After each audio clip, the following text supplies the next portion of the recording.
Brad Fritsch arrived at Campbell in the fall of 1996 from his native Canada, and less than 20 years later was competing in the U.S. Open. A key member of Coach John Crooks' 1999 Trans-America Athletic Conference champions, Brad stood out on the golf course as well as in the classroom, where he became Campbell's first two-time academic All-American. After graduation, he embarked on a professional golf career, reaching the PGA TOUR and competing in the 2015 U.S. Open, and later that year was inducted into the Campbell Athletics Hall of Fame. Brad and his wife Megan have settled in nearby Holly Springs, where they're raising their family, while Brad is co-founder and operates Red Rooster Golf. My name is Stan Cole, class of 1987, and this is the next installment of Tales from the Creek, where we visit with people who have made this place special over the years. I'm delighted today to be joined by Brad Fritsch. Welcome to Tales from the Creek, Brad, and thanks for taking the time to visit with us. I appreciate it, Stan. It's good to see you. I mean, I saw you last year at the golf regionals for the women. We were up at NC State, and I'm glad we can connect today. Well, Brad, let's just start at the beginning. This is the place where. How did you get started in golf?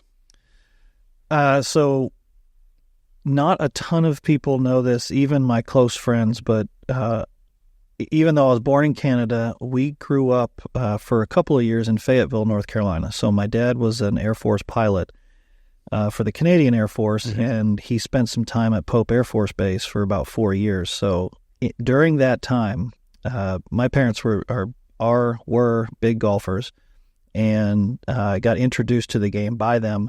Around that time, my dad, I think, still has my original scorecard. He counted every shot, of course, because he's a very big stickler for the golf rules. It was something for 9 holes, like 137 or something stupid like that.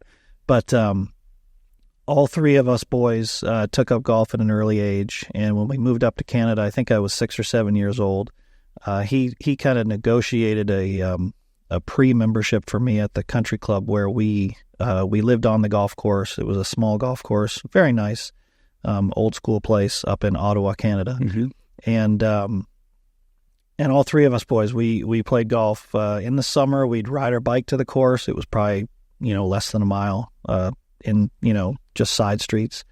And we'd stay there from morning until night, and then we just come home. And, back then, no cell phones, whatever. Our parents knew where we were. They weren't too impressed with the French fry bills that came their way during the summer. May have had more than 1 box of fries per day, but that's how we got started. They just allowed us to bike to the golf course. The golf course was very accommodating to junior golfers, which is pretty important. And there's kind of a trend back now where it's becoming more welcoming for junior golfers, more tolerant, stuff like that. But that's how I got started. It was funny because up in Canada, the season ends where I lived about, mid-September to early October. And I was a hockey player as well. So it was basically when school started, which was the first week of September, the Tuesday after Labor Day, the clubs would go away for me. And I'd start skating again and playing hockey. And then when school ended in early June, that's when the clubs came out. So it was a pretty short season. And when I got to Campbell, it was kind of a culture shock in terms of golf, which was golf 24/7, North Carolina. You could pretty much play every day. So in a nutshell, I grew up playing golf because of my parents, and obviously thankful for that because it became my career for, like you said, about 24 years. Well, tell me a little bit about hockey. Shoot left-handed, shoot right-handed? I shoot left-handed as a right-handed golfer. Everything else I do is right-hand, and then I shoot left. So does my entire family, actually. So I don't know if that's a Canadian thing in particular, but shoot left-hand. My son shoots left-handed. I coach him now, playing hockey in the Raleigh area, and that's super fun for me. But I was a good player, never a travel player. Always was a little bit out of shape in pretty much every sport that I played. So I could, I like to say, very fast over short distances. Was that with the double fries? Maybe had something to do with that? May have been the French fry problem. That's right. But pretty skilled, but my endurance was not great. So I was just a rec player who would be about the best player on his team every year. But if I tried to move up to travel type sport, I wouldn't do very well. So Canadian rec hockey would be like Little League baseball down here or something like that a lot of kids do, regardless. It's just a thing to do, or is it? Yeah. Like they like to say, you're born with skates on your feet. It's the national sport.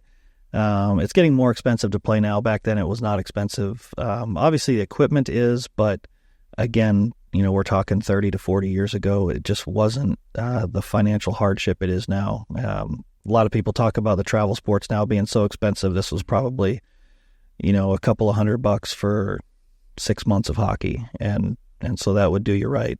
A couple days a week you'd be on the ice, usually a midweek practice and a weekend game. Mm-hmm. And that's kind of how it is here right now as well when I'm coaching my son.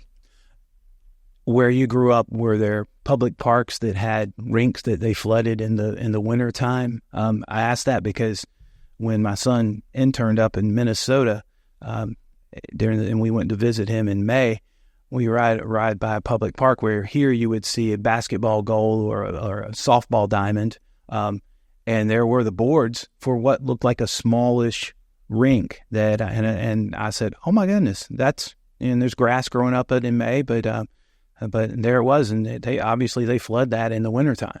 So the trend, starting about 10 to 15 years ago, is called the ODR, which is the outdoor rink. Mm-hmm. A lot of people have it in their backyards, their side yards. My older brother, who does pretty well for himself, can flood a pretty big piece of his property, mm-hmm. and he turns it into a skating rink for his kids.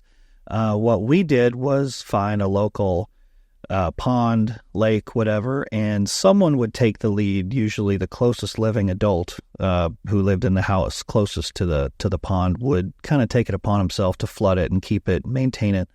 And we had one just down the street. I mean, it was 200 yards maybe. So we'd put our skates on, put the skate guards over the blades, and then just walk to the pond. And typically it would be in pretty good shape. And so we would spend, get home from school, walk over, play for a couple hours, come home. Weekends, it was all the time. So it's not great for your skates to skate on kind of an unmaintained, mm-hmm. Professionally ice rink, but that's kind of how we did it. And during the summers, we'd play hockey in the street, and it was kind of a 24/7 thing for us. I can just think of, again, going back, and I'm sure you experienced it too. You get home from school, you disappear for 2 hours. Your mom didn't care because she knew you were coming home. No phones, no nothing like that. I had the same place I went every day in the summertime or spring. We'd just walk down the street, play street hockey, have 2 nets on both ends of the street, played for 2 hours, walked home for dinner. So it was a big part of my life. But then I was a little bit unique in the fact that I played golf. It wasn't super popular among kids my age, mm-hmm. But I stuck to it. I'm glad I did, obviously. But that was kind of, I had to split time between hockey and golf. Again, glad I did.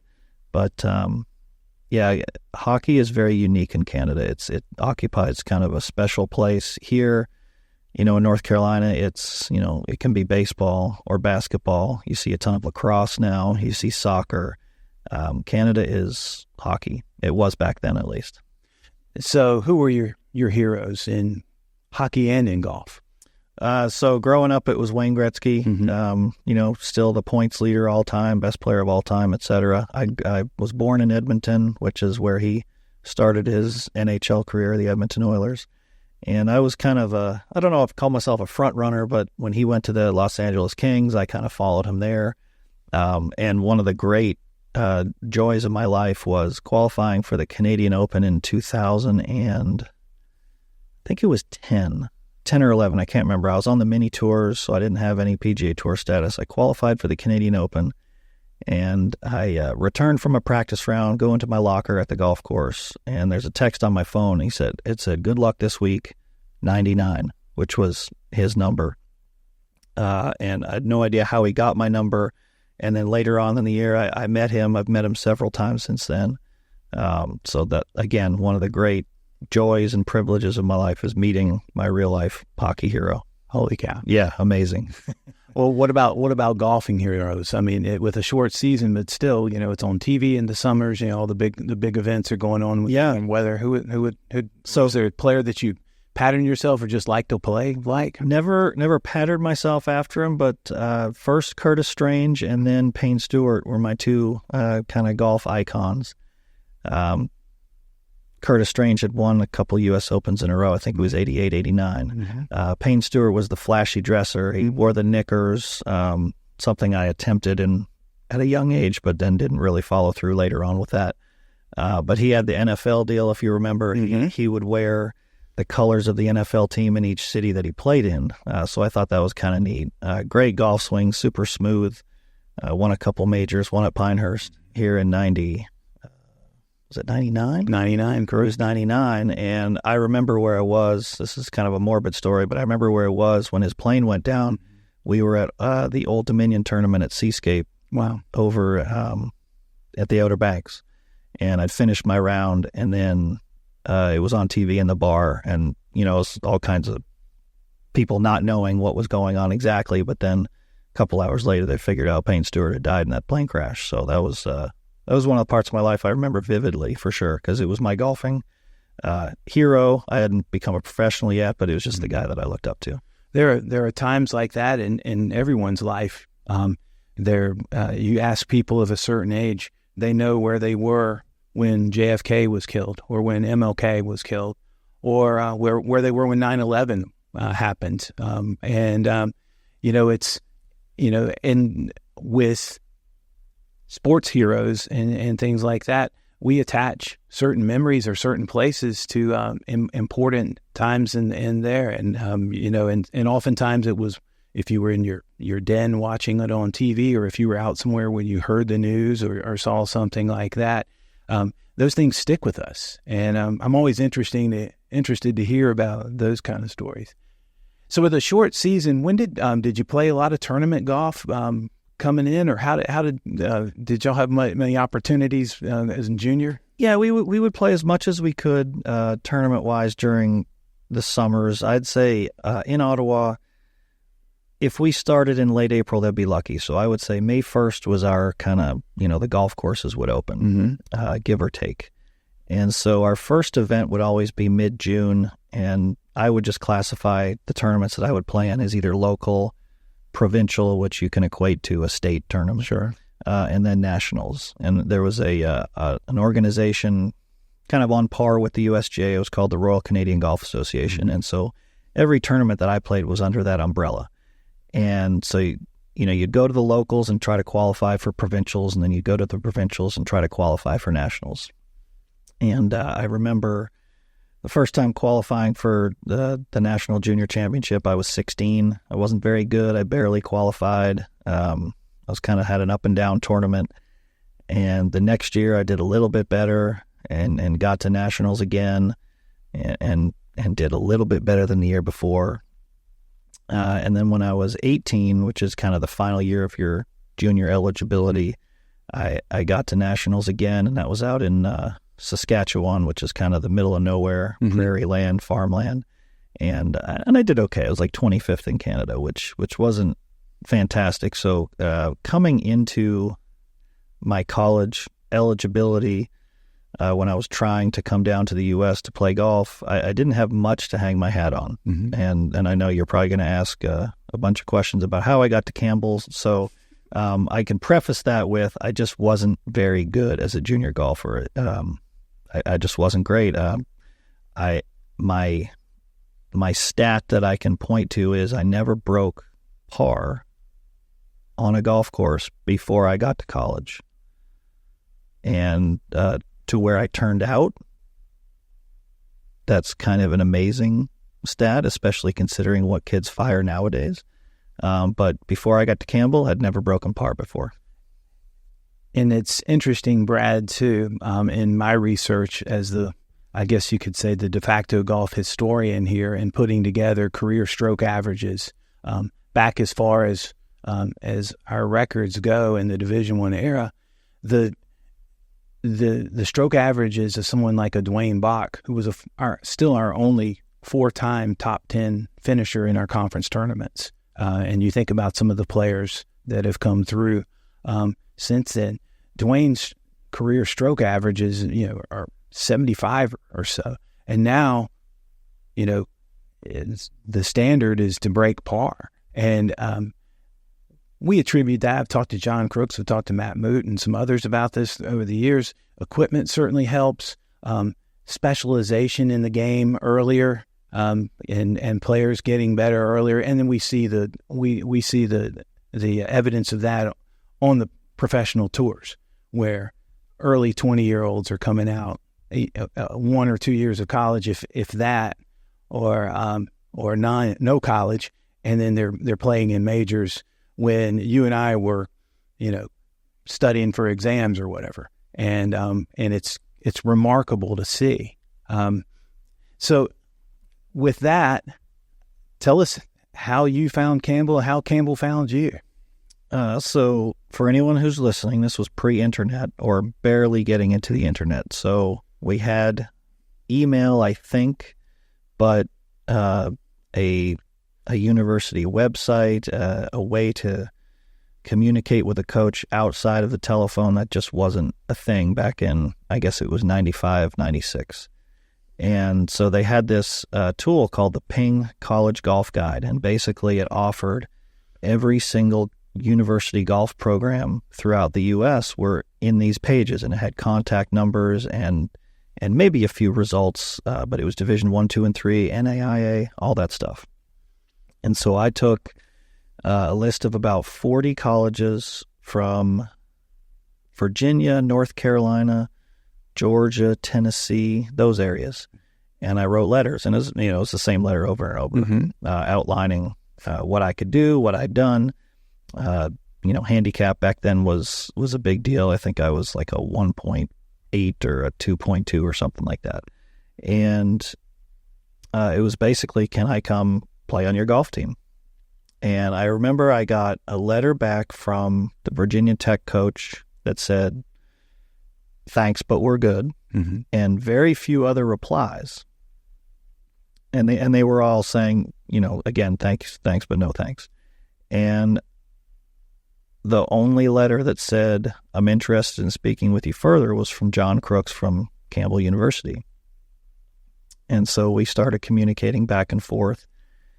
And I remember I came here, I think it was June of 96, kind of on it wouldn't even be an official visit. There was no scholarship money I was going to walk on. And with my pretty good grades in high school, and I had some credits transferring over as well, I could get a lot of academic scholarship money. So that kind of took care of, American college is a lot more expensive than college in Canada, but the academic money took a lot of bite out of that, I guess you could say. And I remember the phone call actually with Coach Crooks, and the last thing he said was, can I count on you? And up to that point, I wasn't sure kind of how he viewed me. He kept talking to me, of course, but I just wasn't sure if I was coming here in his eyes. And he said, can I count on you? Which was kind of like, can I get your commitment to come here? Right. And I was overjoyed, like absolutely. I hadn't seen the place yet. And then I came here in June of 96. So a couple months before the fall semester started. Didn't know anything about the place. Had to read up on it as much as I could. Did know that I had some friends over in Raleigh who we had spent some spring breaks with. They used to live in Canada. Now they lived in Raleigh. So that was a nice thing to have. And then, of course, we grew up in Fayetteville. So we got to visit our old house in Fayetteville after, I guess it was 15 years. So there are a lot of things that were in favor of this place. I got to Campbell. It does not look like it used to. I was a little bit in a state of culture shock on my visit, but at the same time, I'd never been on a college campus before, so anything would have been impressive. And so I was taken by it. We played Keith Hills. Keith Hills in June of 1996 was probably the best condition it's ever been in, I've ever seen over the last, I guess that makes it almost 30 years. It was so good. And I said to myself, I can't believe I get to play on this course every day for the next 4 years. It's going to be amazing. So lots of impressive things that I remember about that visit. Met a few people on that visit that were actually there in the fall of 96, and we connected a little bit. Nothing, I didn't become friends with a lot of them, but at the same time, it's just nice to, when you're by yourself. And again, no cell phones, no texting your parents, nothing like that. It had to be long distance phone calls. It was just nice to have a little bit of connection with a few different people after that visit.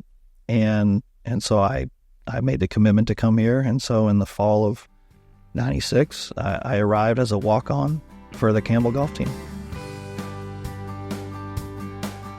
The Fighting Camel Club empowers student-athletes to lead with purpose on and off the field. Over the past 3 years, donations to the FCC have helped fund scholarships, facility enhancements, health and wellness improvements, and the greatest needs of the athletics department. With our move to the CAA, the need for your support has never been greater. Memberships begin at just $100 and can get you access to exclusive merchandise and seating. Head to GoCamels.com and hit the Give button. Brad, you mentioned never breaking par before you got here. What are some of the things that took you from that stage of your career to 4 years later, where you were in a spot to, hey, maybe I can do this professionally? What are some of the factors? Obviously, time and commitment to the game, and that's one thing we know that John Crooks requires of everyone. Demands, yes. Yes, that it's important to you. What were some of the ways that your game grew?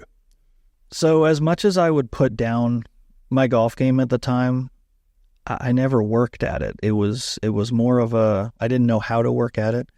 I have another, not saying, but another reflection from my junior golf days.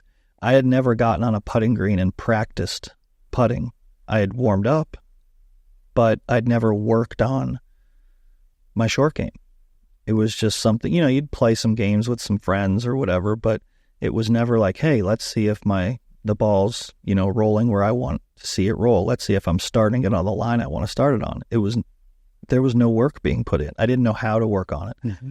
And so I got here and immediately figured out a few things about how to work on it. Freshman year was an immense struggle for me. There was some culture shock. Hurricane Fran, I think. Was it Fran? It was 1996. Right. So 2 weeks into being here, Hurricane Fran, and it was a tremendous event. And the campus changed immensely just from that storm. I remember we had some, 100-year-old trees on campus that I remember climbing. One of them tipped over in the middle of, I can't remember the court now it's called, but right in front of the big hall, right in front of the law school, basically. Mm-hmm. There was this massive tree, and it toppled over completely, and you could climb up to the top of the roots of the tree, and you were 30 to 40 feet off the ground. It was crazy how strong that storm was. And, of course, we weren't on campus after that for a couple weeks with the power outages and everything. So I went to Raleigh to be with my aforementioned friends for, it was probably 7 to 10 days. But that happened 2 weeks into my stay here. And I'll admit, there were a bunch of phone calls to my parents saying, I don't like it here. I want to come home. My golf sucks. So I just don't want to do this. And they were super patient. I can't imagine what it was like hearing me whining at the time. But got over it, at about the end of the first semester. Mm-hmm. Didn't play well. Never played in a tournament. Never qualified for the top 5 for the team my entire freshman year. Mm-hmm. Now I'm a walk-on, so Coach Crooks was real patient. Mm-hmm. I guess he could see a little bit of potential. But, at the time we had 16 players maybe kind of representing, the golf team. There were probably 8 to 10 that could actually play well, qualify for events. Others were kind of works in progress, mm-hmm. myself included. But I went to all the qualifying rounds, flashes here or there, but never consistent. And you ask about, what happened with my game after 4 years. I think it was just incremental improvement. Obviously, the 12-month-a-year cycle instead of 5 months in Canada, that helped a ton. All of a sudden, golf became my job outside of school, and I dedicated more time to it. I still wasn't a diligent practicer, but I was always of the opinion the more golf I played, just rounds of golf, the better I would get. And over time that proved true, but after a while in the professional game, I started to kind of move over towards the practice element. But in college, I just incrementally improved. First year, no tournaments played. Second year, I played in about half the events, I believe. Third year became, a starter in every event, probably third or fourth guy on the team. And by the end of my senior year, I was, I think I won the MVP at the end of the year. But there were three of us that were kind of, you could interchange us in terms of the best player on the team. But I think it was just, immersing yourself in golf. The more you play, the better you'll get. I went from 5 months a year to 12 months a year nonstop. So 48 months in a row I was playing golf, whereas out of the previous 48 months when I was a junior, I would have played 20 of those. Were you able to find a place to strap on the skates while you were down here? My senior year, I became a little bit, I wouldn't say more serious, but I kind of made a vow, like, let's try to stay out of trouble on weekends. And I actually found an adult hockey league in Raleigh, and I played every Saturday night. And these were late games. These were 10, 11 o'clock. All right. Turns out I'm actually refereeing a lot of these games now, these days. But, and Coach Crooks did not know, but I had said, man, I got to get out on Saturdays instead of, getting in some trouble across campus or off campus. Let's just try to do something that will, take the edge off a little bit in a, legal way. And so I played adult league hockey in Raleigh, had a great time. I'm still connected with a few of the guys I played with. And so that was kind of my out my senior year. I just wanted to get out of the house and really just kind of blow off some steam. And that was my way of doing it without getting in any trouble. Brad, Coach Crooks has built a program here that's won 160 combined men's and women's tournaments, reached NCAA postseason competition 36 times.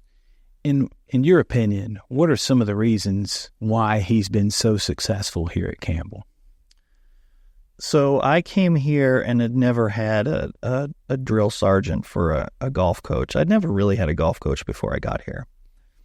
And I would call him a drill sergeant back then. Mm-hmm. Obviously, he was splitting time between, like I said, we had 15 or 16 guys on the team. There were probably 8 or 9 girls on the women's team. So he had to split time between, conservatively 25 players my freshman year. And so I didn't get a ton of his time, and rightly so, but I kind of could, sniff around the edges of what he wanted. And I kind of tried to mold my practice around that a little bit. Second year, we became more involved face-to-face because I was qualifying for events. You'd see him every day, but he's going to work with primarily the guys who are going to the tournaments. Sure. So my second year, I like I said, I got into a bunch of events. My play was probably, you could characterize it as inconsistent but helpful. So in golf tournaments in college, they'll count 4 of the best 5 scores every day. And so I remember my first event I played, I was actually pretty consistent. I think I was like 72, 72, and then 78. So the first 2 counted. That was great. The next one was 78, 68, 78. So again, throwing one pretty low round in there. And so I think the reason why I didn't qualify for more events was I was throwing some high rounds in there in events, and sometimes those bled over to the qualifying rounds. Mm-hmm. So I think what we worked on mostly sophomore year and into junior was just developing some consistency, some more emotional maturity on the golf course. Mm-hmm. And one of the things that I think that Coach Crooks really grew into in my time, in the 4 years that I was here, was kind of learning that you can't treat everybody the same in terms of how you approach them on the golf course, whether you approach them at all. Some people need to be left alone. And so I went from, in my sophomore year, being literally afraid to see Coach Crooks see me hit a bad shot because I felt like I was being judged. He'd get upset if I hit a bad shot. And we developed a relationship where by the senior year, I would ask him to come in and watch me hit shots and not counsel me between shots, but I'd want to have conversations with him. We became, it was almost like caddy player instead of coach player. And so I think the way that he changed between I'd say my junior year and then 5 years later when I'm no longer on campus playing golf, but I come back and Tim Crooks is the assistant coach and I watch the guys play. The difference in how he was coaching was so evident. And so all of a sudden the women's team was always competitive and excellent. And all of a sudden the men's team became outstanding here. And I think that was a kind of a not a maturation, a progression in the way he was coaching. At least that's the way I saw it. That was my experience. Was it went from more of not a judger. The players were seeing him as, gosh, I don't want to hit a bad shot in front of him. And by the end of my time here, it was, boy, this is kind of fun having him, beside me as I'm playing. So it was probably more on us than him, seeing him that way early on. But at the same time, there's a reason why it became that way. I think he just kind of softened a little bit and became more of a teacher and less of a, as I said at the beginning, a drill sergeant. And everyone changes and progresses, and you see it across a lot of different sports. Coaches alter their approach and either they become better or worse. And I think it's pretty obvious as the years have gone by, he's become better. And now you've got two great programs here. The women's was always very good, like I said, when I was here, and now the women and the men are great. And so that was the biggest thing that kind of changed over my time here.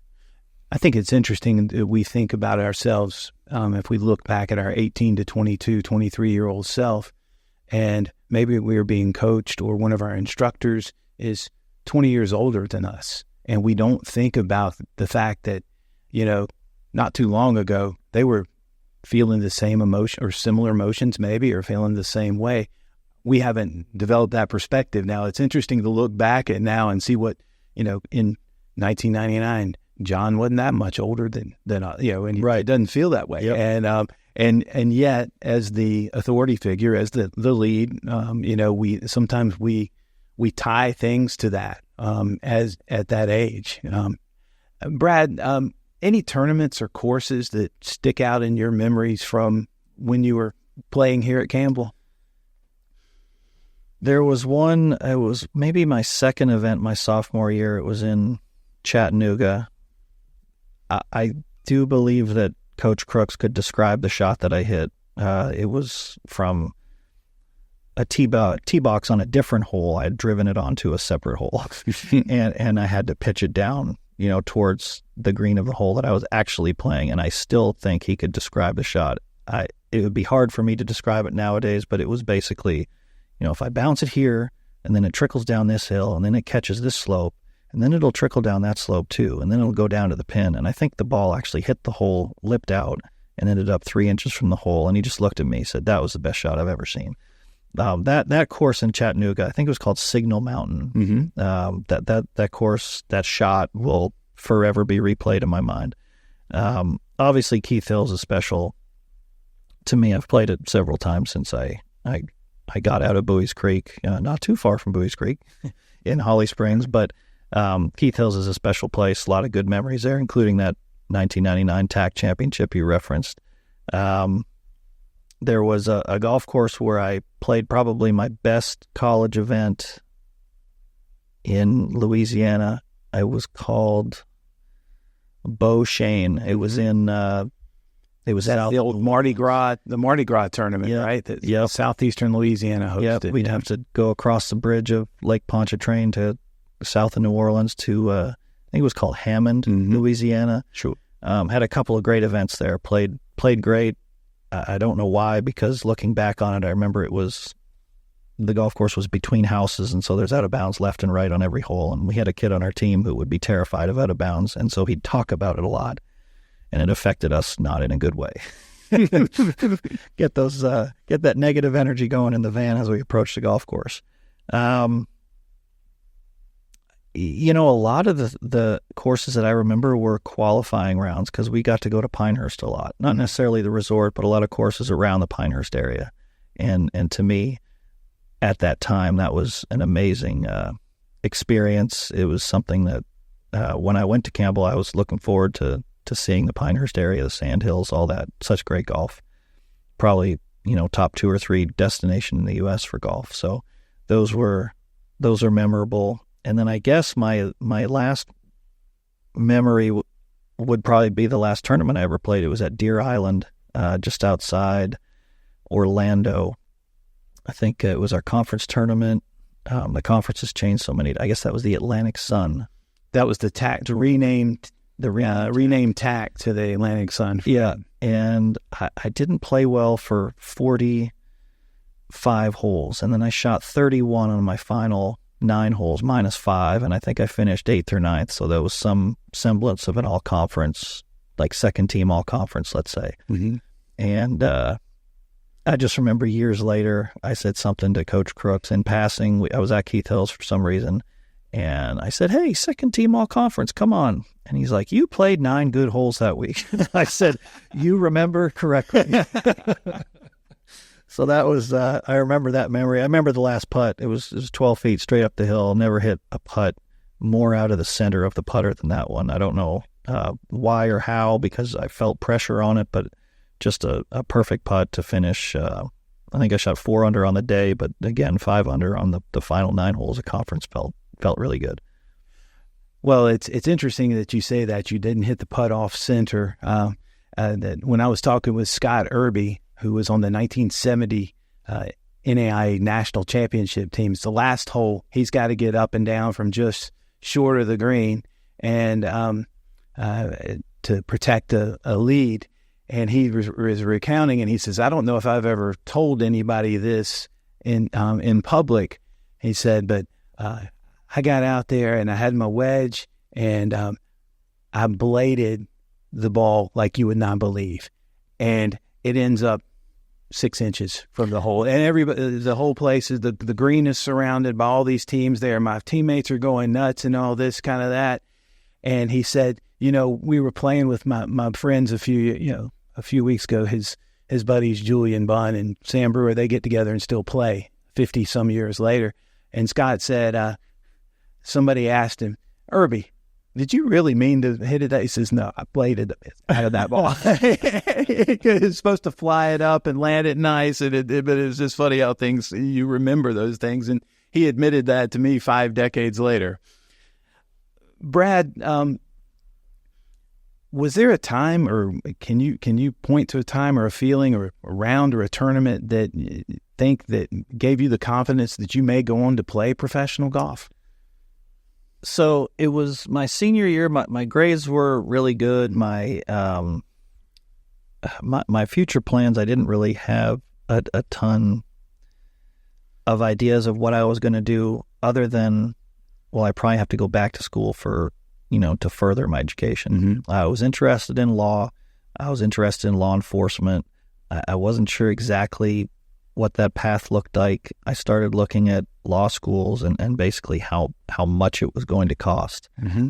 And that put things into perspective of, I don't know if I want to spend all that money and then look back, 5-10 years later and say, what if I don't want to wonder about if I could have played golf professionally. Mm-hmm. You might as well do it now. You're never going to feel better at 21, 22 years old, why don't I give this a try first? And I went home for the summer after graduation and had a really good year of amateur golf in the summer. I think I qualified I qualified first for the Canadian Amateur. I qualified for the U.S. Amateur. I won a pretty decent amateur event near where I live. Just a lot of stuff was going well, so I thought, well, let me try to qualify for the Canadian Professional Tour. Mm-hmm. There was a qualifying tournament in September of 2000, and that would kind of determine if I would play in 2001 professionally. And I raised some money around my club, around the golf course, to kind of put me out there. It's expensive to play professional golf. It just is. And if you can't really hold a job and play golf at the same time, it just doesn't work. You're at an extreme disadvantage trying to do that. So tried to raise some sponsorship money, did so, and then qualified for the Canadian Tour. And so I had a number of events in front of me for 2001, let's say 16 to 20 that would be planned. The first 4 were actually in Myrtle Beach. So I came down here, worked at Keith Hills. So I worked there in the morning so that I practice and play there in the afternoons. It was great. It was a great deal. John Hockaday was the pro back then. So we worked that deal out. I lived in Irwin, I think. I lived in a house in Irwin with a couple guys and did that over the winter time, and then played those 4 events in Myrtle Beach, went back to Canada, played a bunch on the Canadian Tour in the summer.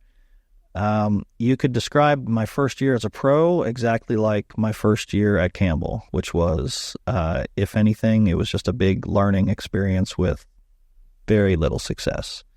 And if you kind of extrapolate that over my entire pro golf career, slow learner, had to get used to the stage. Was a good high school golfer, but got into college, was a bad college golfer initially. Got on the pro tour, was a good college golfer at the end of my college career, was a bad pro golfer the first year I was a pro golfer. So it was always with me, every step that I took, I had to take a step back once I got there. So I got to the Canadian Tour, I lost my status for the next year, so I had to go back to the qualifying tournament. Got it back, did better the next year, kept my status, did a little better the year after that.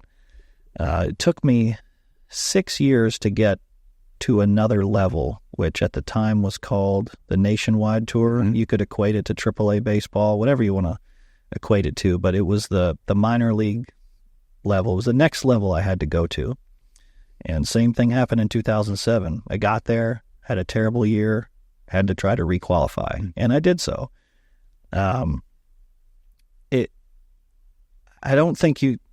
I would not equate it to being a slow learner. It's probably a bad choice of words. It was just the stage was always too big for me initially.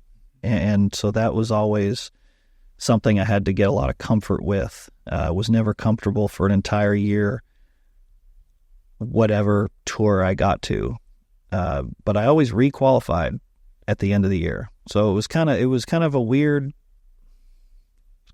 career trajectory. But it almost, from college to early pro to mid pro to the PGA Tour, it always matched like almost identically. You could kind of set your watch to it. Like you knew how I was going to do if it was my rookie year on a certain tour. Not very well. But then I'd figure it out in the end. Brad, what kind of advice would you give to one of the 4, 5, 6 incoming freshmen on the Campbell golf teams? If you got to sit down with them for a little while, what's your best piece of advice to give to those people coming in? I've developed a little saying in my own head, and I do share it once in a while. Expectation is the killer of joy. You can't come in and expect anything. You just work as hard as you can and let the chips fall where they do.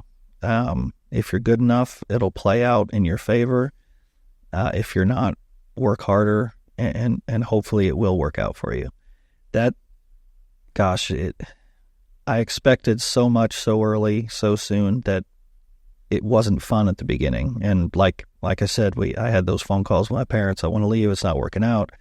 I had all this pent up, I was looking forward to stuff, but I also expected success right away. And you're talking about playing against guys here who were seniors. They'd had 3 years of like hardened college golf experience, and I'm coming from Canada playing, for fun, never practiced my putting. Like I said, why was I supposed to beat them? In the end, I wasn't supposed to beat them. I had to learn how, and it took me a while, but that's what I would tell a freshman.